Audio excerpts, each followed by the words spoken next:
Happy First Friday po, mga katrokis at sambayang karerista. Ito na lang po tayo, Mang Kelos TV, para muling maghatid ng akin mga sariling giya at analysis sa araw na to, December 6, 2024, Friday, na pangarera ng Metrotorp at kinabibilangan ng 7 pangarera na magsisimula po ng alas 5 ng hapon.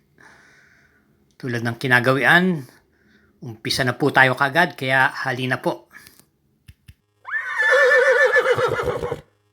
Karera numero 1, start ng winner take all, races 1 to 7, distance 1,200 meters, post time is 5 o'clock p.m. Isang 3-year-old and above maiden race.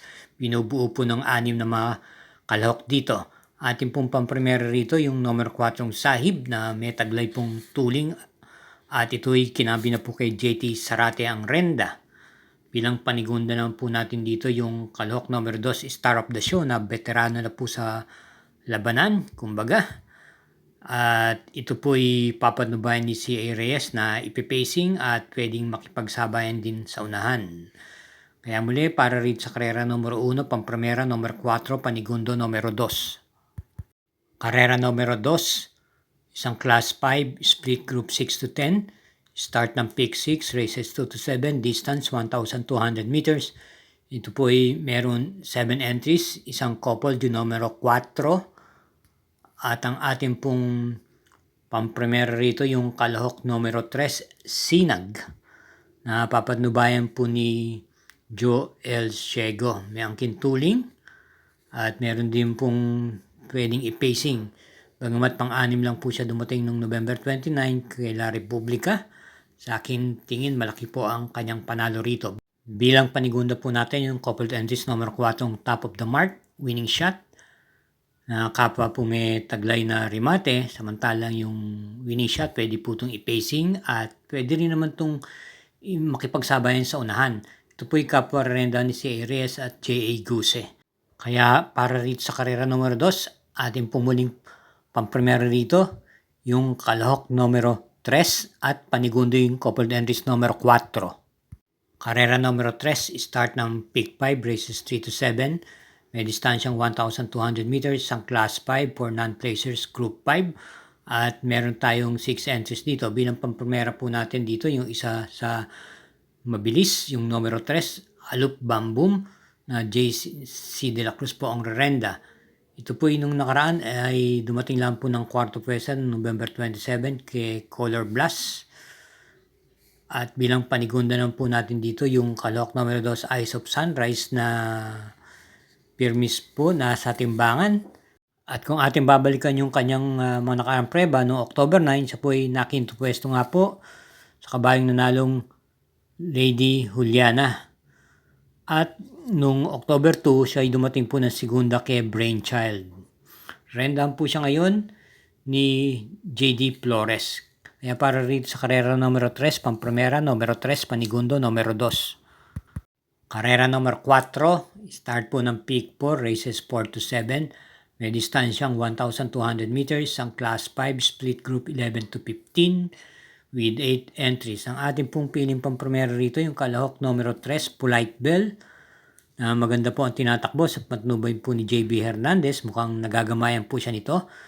Ito po yung tumakbo nung October 19 kung saan segunda pwesto lamang po ito kay Tugatog. At nitong nakaraan, nung November 24, maganda po ang kanyang pagkakapanalo. Nalo po ito ng Hugando kung saan tinalo niya po si Sampaloc Pride. Pwede pong i-pacing at pwede pong isabay sa unahan. At tinawang panigunda rito yung nagbabalik pistang numero 1, Hot Rod Hearts, na papanubayan po ni Joel Ciego. May bilis din naman at pwede rin naman po itong manggaling sa likuran. Kaya muli, para sa karera numero 4, pampremera numero 3, panigundo numero 1. Hinay-hinay lang po mga katrokis. At bago po tayo magpatuloy, huwag po tayong makakalimot na mag-subscribe. Pakishare na rin po at i-hit na rin po ang like button. Salamat po. Karera numero 5, isang class 4, split group 16 to 21.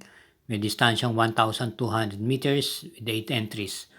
Atong pong piling pampremera rito, yung kalahok numero 1, Blame the Ghost, na itong lately ay parati pong nasa timbangan. Ito po ay pwede na rin pong ialis ng maaga-aga base sa kanyang mga nakarang takbo at pwede rin po itong iparimate. Gamay na gamay po ni Pops M. Cabalejo. Bilang panigundo nun po natin yung numero 5, Autumn Shower.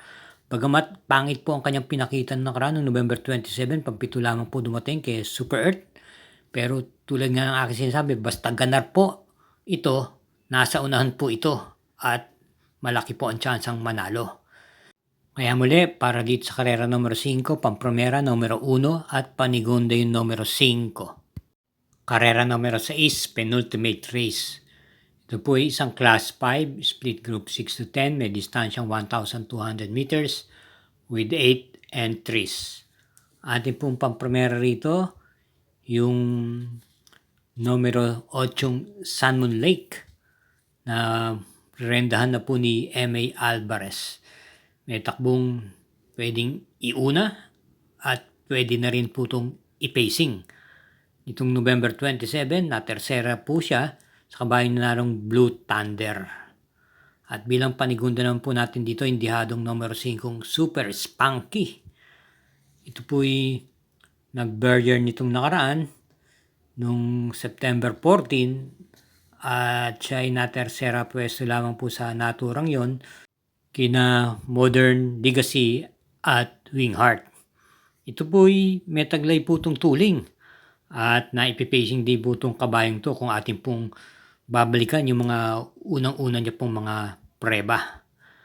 At naman pong panasera rito, yung kalahok numero 6, may Diamond, kung saan ito'y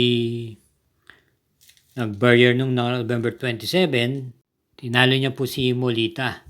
Ito'y po'y may taglay din na bilis base sa kanyang ikinilos ng November 22, kung saan siya po'y nasegundo pwesto lamang po kay Lucky Hilda. Ang papatuloy po sa kanya ay si Joel Shego Jr. po muli ang rerenda. Kaya muli, para rito sa karera numero 6, pampremera yung kalahok numero 8, panigundo yung numero 5 at panersera yung numero 6. Karera numero 7, last daily double, paratingan po ng winner take all, pick 6, pick 5 at pick 4. At may distansyang 1,200 meters, isang class 4, group 22 to 27, another 8 entries. Ating pong first choice, yung kalahok numero 8, yung Iyasaki, na may taglay pong bilis at naipipacing po. Ito po yung muling rerenda ni J.A. Guse na muling nagagamayan po siya. Itong November 30, ito po ay dumating po ng segunda pwesto at natalo lamang po ng kalahating katawan kay Amor Mi Amor. Bilang panigunda naman natin dito yung debanderang numero 3, Grand Laughter, na may tuling, may takbong pacing at mayroong pong takbong remate. Depende po sa sitwasyon.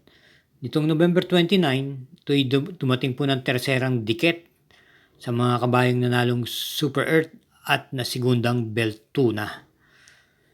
Siya po'y re-rendan po ngayon muli ni Pops M. Cabalejo. At bilang panersera naman natin yung malamang malimadong numero 7 Beltuna, isang deremate, na re-rendan po ni JM Storke. Noong November 27, ito'y natalo lamang po ng gaulo kay Super Earth.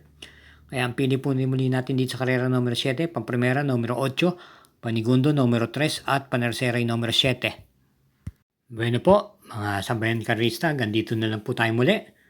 Thank you again for watching at naway matapat po ang ating mga giya. Nulit ko, gabay lang po ito, inyo pa rin kursunadang masusunod. Good luck po!